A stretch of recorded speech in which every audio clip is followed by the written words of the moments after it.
नमस्कार, मैं हूं आपके साथ मयंक। देखिए इस वक्त सोशल मीडिया पर एक बहुत बड़ी चर्चा चल रही है कि क्या मुहर्रम के 10वें दिन ईरान में कुछ बड़ा होने वाला है। देखिए जो मुहर्रम के महीने में जो 10वां दिन होता है जिसे आशूरा भी कहते हैं।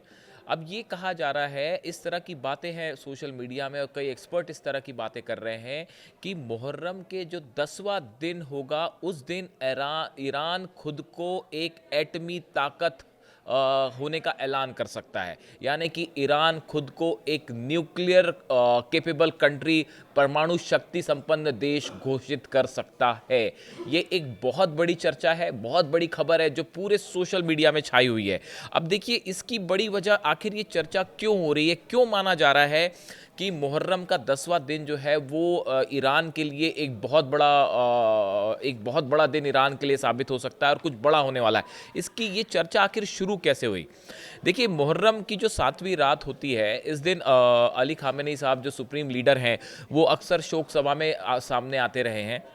लेकिन इस बार वो 7वीं जो रात थी मुहर्रम की वो सामने नहीं आए, जिसके बाद ये स्पेकुलेशन चल रहे हैं, इस तरह की बातें हो रही है कि अब अली खामेनी साहब सुप्रीम लीडर जो है वो खुद तभी बाहर आएंगे जब ईरान खुद को एक न्यूक्लियर केपेबल स्टेट घोषित कर देगा। ईरान ये ऐलान करने जा रहा है कि ईरान ने परमाणु परीक्षण कर लिया है और वह अब एक परमाणु शक्ति संपन्न देश है। इसका ऐलान करने के लिए ही खामेनी साहब जो है वो बाहर आके ऐलान करेंगे, तभी उनका पब्लिक अपीयरेंस होगा। इस तरह की बातें सोशल मीडिया पे छाई हुई हैं। पूरे ईरान में इसकी चर्चा है, पूरे मिडिल ईस्ट में चर्चा है, यहां तक कि पूरी दुनिया में जो सोशल मीडिया है उसमें एक्सपर्ट्स इस पे अपनी राय रख रहे हैं। अब देखिए ये सवाल है कि ईरान कैसे खुद को न्यूक्लियर केपेबल स्टेट घोषित कर सकता है। क्या ईरान परमाणु धमाका करने जा रहा है, एटम बम परीक्षण करने जा रहा है, या क्या ईरान ने ऑलरेडी एटम बम परीक्षण कर लिया है और अब सिर्फ उसका ऐलान बाकी है। ये दो बड़ी चीजें हैं जिसको लेके चर्चाएं हैं। देखिए आपको याद होगा कि अभी कुछ दिनों पहले हमने ये वीडियो किया था कि खबरें आई थी कि युद्ध के बीच में ईरान में दो जबरदस्त भूकंप के झटके आए थे। तब कुछ एक्सपर्ट्स ने ये बात कही थी कि क्या ईरान ने ये परमाणु परीक्षण किया है। कुछ एक्सपर्ट का कहना है कि परमाणु परीक्षण ऑलरेडी हो चुका है और अब जो है सिर्फ उसका ऐलान बाकी है। दूसरे कुछ एक्सपर्ट्स का कहना ऐसा है कि जिस तरह से अमेरिका ने हमला किया, इजराइल ने हमला किया, उसके बाद अब ईरान ने यह तय कर लिया है कि फौरन न्यूक्लियर टेस्ट किया जाए, खुद को न्यूक्लियर केपेबल स्टेट घोषित किया जाए, ताकि ईरान और अमेरिका और इजराइल उस पर हमला ना कर पाए। अब देखिए ये कैसे होने जा रहा है, क्योंकि फोर्दो पे हमला हुआ, नतांज पे हमला हुआ, इस्फहान पर हमला हुआ। लेकिन नतांज जो परमाणु रिएक्टर है, सेंटर है ईरान का, इससे कुछ ही दूरी पर एक जगह है जिसका नाम है कुह ए कोलांग गजला। इसे पिकेक्स माउंटेन भी कहा जाता है ईरान में। ये एक पहाड़ है जो कि नतांज न्यूक्लियर सेंटर के करीब है। और देखिए फारसी में कू का मतलब होता है पहाड़, माउंटेन, और कुलांग का मतलब होता है गैती या कुदाल कहा जाता है उसे इंडिया में। एक एक्स की तरह एक चीज़ होती है, तो इसीलिए इसे कहा जाता है। इसका एक और नाम है पिकेक्स माउंटेन। अब देखिए ये पिकेक्स माउंटेन जो है ये इसका हम जिक्र क्यों कर रहे हैं, बड़े ध्यान से समझने वाली बात है। ये दक्षिण की ओर है तेहरान से और 225 किलोमीटर दूर है। फोर्दो से करीब 90 माइल्स इसकी दूरी है, लेकिन ये नतांज के बेहद करीब है। और ऐसा बताया जाता है कि ये जो कुह ए कुलांग या गजला जो ये पहाड़ है, इसके अंदर ईरान ने अपना सीक्रेट न्यूक्लियर प्लांट बना रखा है। यहाँ पे 4 टनल्स की बातें हो रही है। 4 टनल्स इस पहाड़ पे हैं बताया जाता है, और ये ज़मीन से 1608 मीटर नीचे है। ये जो पहाड़ है इसकी ऊंचाई 1608 मीटर है। बताया जाता है कि फोर्दो जो है वो 960 मीटर उसमें न्यूक्लियर प्लांट नीचे है। इसमें तो बताया जा रहा है कि 1608 मीटर की गहराई पे ईरान ने ये न्यूक्लियर अपना प्लांट बना रखा है। यानी कोई बंकर बस्टर बम यहाँ नहीं पहुँच सकता। ये बताया जा रहा है, ऐसी भी चर्चाएं हैं सोशल मीडिया पे, कई एक्सपर्ट बता रहे हैं कि जो ईरान के 400 किलो न्यूक्लियर एनरिच्ड यूरेनियम की बात हो रही है, ये ईरान ने पहले ही नतांज और फोर्दो से हटा के इस पिकेक्स माउंटेन में शिफ्ट कर दिया था, जिसे कोहे कुलांग कहा जा रहा है, गजला। यहाँ पे ईरान ने न्यूक्लियर बॉम्ब बनाने के लिए या न्यूक्लियर कार्यक्रम के लिए जो एनरिच्ड यूरेनियम था वो पहले ही यहां शिफ्ट कर दिया था। इसके पहले कि अमेरिका हमला करता, इजराइल हमला करता, वो सुरक्षित जगह पहुंचाया जा चुका था।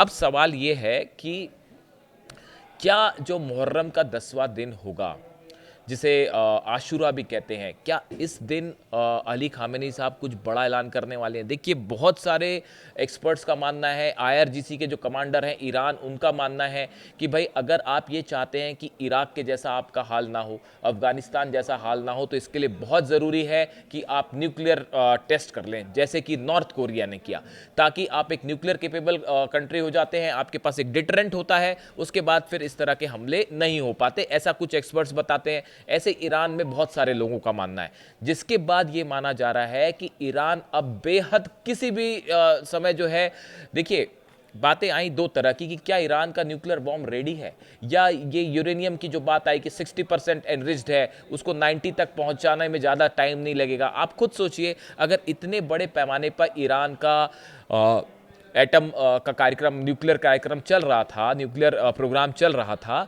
तो क्या उसने और तेजी के साथ यूरेनियम एनरिचमेंट नहीं किया होगा?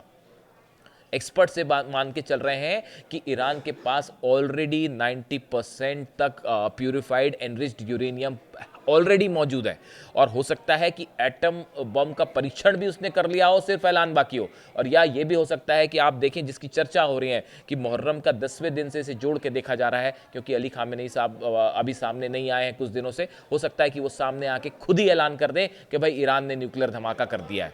अब इन हालात में देखिए, अगर ऐसा होता है तो ये पूरे मिडिल ईस्ट के पूरे इंटरनेशनल रिलेशंस को बदलने वाली खबर होगी।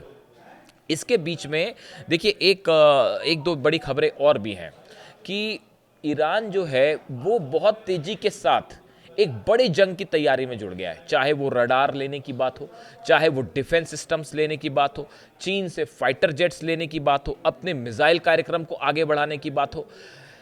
हर स्तर पर ईरान इस 12 दिन की जंग से सबक लेके एक मजबूत रणनीति के साथ आगे चल रहा है। और ऐसे में ये परमाणु परीक्षण, क्या मुहर्रम के आखिरी दिन परमाणु परीक्षण अगर क्या होता है, क्या ईरान इस हालत में है कि वो कर ले परमाणु परीक्षण, या खुद को एक न्यूक्लियर स्टेट घोषित कर दे? ये ऐसी बातें हैं जो सोशल मीडिया पे छाई हुई हैं, और अगले 48 घंटे आप मान के चलिए कि अगले 48 घंटे में इसको लेके कोई बड़ी बात सामने आ सकती है। वहीं 6 तारीख को एक और बड़ी चीज़ होने वाली है। 6 जुलाई को बताया जा रहा है कि नेतन्याहू जो है, इजराइल के प्राइम मिनिस्टर, वो अमेरिका जा रहे हैं, ट्रंप से मुलाकात करेंगे। पिछली बार भी गए थे, उस समय अमेरिका ने हमला किया था ईरान पे। क्या ऐसा ही कुछ फिर से तो नहीं होने जा रहा?